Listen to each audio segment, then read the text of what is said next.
Brace for higher prices as supply chains collapse. I'm your host, Steven Van Metre, and thanks for joining me today as shutdowns in China threaten to trigger shortages and send consumer prices even higher. Let's head over to Bloomberg, where we picked the story up as the Shenzhen lockdown leave U.S. ports bracing for a fallout, as China's strict COVID control policy could result in renewed supply chain disruptions in the U.S. as shuttered factories in the Asian nation cause orders to back up, just as America's busiest ports are beginning to process some of the pandemic backlog, and at a time when consumers are desperate for prices to come back down.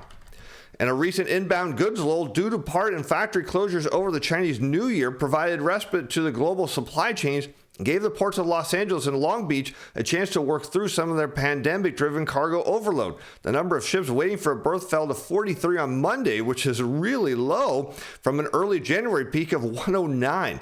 And average wait times have dropped, according to the Maritime Exchange of Southern California. And this is going to have major disruptions in the things that you and I use every day and are looking to purchase. Check this chart out as we see Toyota shut down their plant, as well did Volkswagen, meaning there's going to be further shortages of automobiles. iPhone production's been suspended, and that's going to lead to further shortages. And you see, of course, production at chip makers and circuit board manufacturers also being affected. And the havoc that may ensue could be similar to that caused by the container ship that blocked the Suez Canal last year, according to the Vice President of International Procurement at Freight Forwarder Cargo Trends. And this is going to have a knock-on effect in, of course, what prices you and I pay. As we see, Bloomberg continues the story with the container freight rate set to rise on more China lockdowns. And again, this is a time when consumers, as we know, are already in a dire straits. Prices have been rising, their incomes have not been keeping pace, and that's going to lead to less spending, of course, less corporate profits, at a time when people are bullish on the stock market, and all that's going to lead to is higher consumer prices for longer, threatening, of course, a recession. As the ship queue in Qingdao rises to the highest in 11 months, and Shenzhen and Shandong clamp down on rising virus infections. About 72 vessels were spotted off Qingdao, and I want you to see why this is going to lead to higher shipping prices. The port in Shandong Monday almost doubled the amount at the end of February, according to the shipping data compiled by Bloomberg. The increased delays there and other parts of China are expected to push up freight rates. And when you understand how this works, and whether a ship is seen off the port of California waiting to unload or to port in China waiting to pick up cargo, it's not free. There are costs every day that ship is sitting there, where there's moving freight or just idle. There are costs, and those costs add up and get passed on to you and I. While there's usually a buildup of vessels seeking to enter China following the Lunar New Year holidays, volumes this year are being exacerbated by lockdowns aimed at curbing new coronavirus outbreaks. And the virus outbreaks are sprouting up in different parts of China, and lockdown measures do not seem to be as effective because transmittability of the new variants are even higher.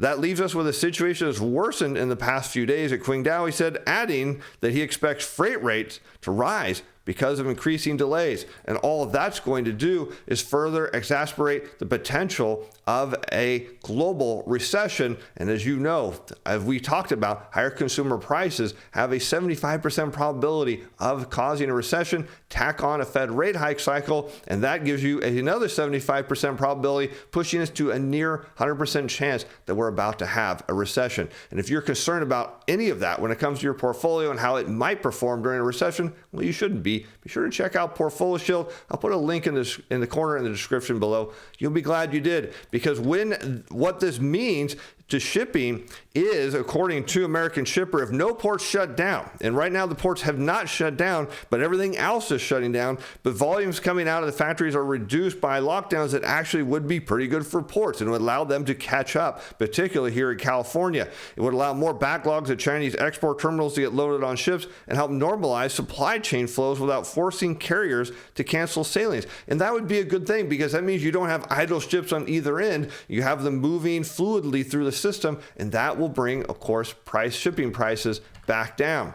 But After Yantian opened, the queue of ships waiting offshore Southern California shot up throughout the second half of 2021. Rates rocketed to new heights, and Yantian was a big driver last year when we saw rates go stratospheric. It was because of the release of all that pent-up pressure that had built up in the market. He said if we see Chinese ports start to close now, which we don't know if it's going to happen or not, we could see what happened in 2021 start to play out again. And what was that? Rising shipping prices, and they've come down a little bit, but they're nowhere near where they were pre-pandemic, or you're looking at, somewhere around 8 times the price to ship goods. And what does this mean according to the Wall Street Journal? Well, it means the situations, even as these port things start to reopen, it doesn't mean it's going to reopen quickly. As a headline, the China's COVID-19 flare-up threatens backlog at busy ports of Shenzhen. And while Gateway remains open, which is good, ships are accumulating. But here's the kicker, as trucks are unable to move cargo with the city enduring restrictions. Of course, the freight forwarder Seiko Worldwide sent a report this past week that there are restrictions for trucks traveling in and out of Shenzhen, and trucks from Shenzhen to Hong Kong have stopped operating except for essential goods to Hong Kong. It said if truck restrictions also remain in Shanghai, the world's largest port, with some ships rerouting to Ningbo. So as you can see, any hope of a reprieve and lower consumer prices due to this new lockdown in China, which is supposed to be reopening partially, at least on Sunday. We'll find out more as we go into next week, but just brace for it. Prices are likely to stay high, and at a time we desperately need them to come down to avoid, again, what is more likely to happen now is a global recession. And with that, I'm Steve Van Metre. Thanks for watching. Thanks for being fans. Bye now. The content of this video is provided as educational and informational. It is not intended to provide investor advice. You're not to be construed as recognition or solicitation, buyer selling a security, financial instrument, or participate in any particular trading strategy. This video was prepared by Steven Van Metre. Personal capacity, opinions expressed in this video that do not affect the value of Atlas on advising or Steven Van Metre Financial.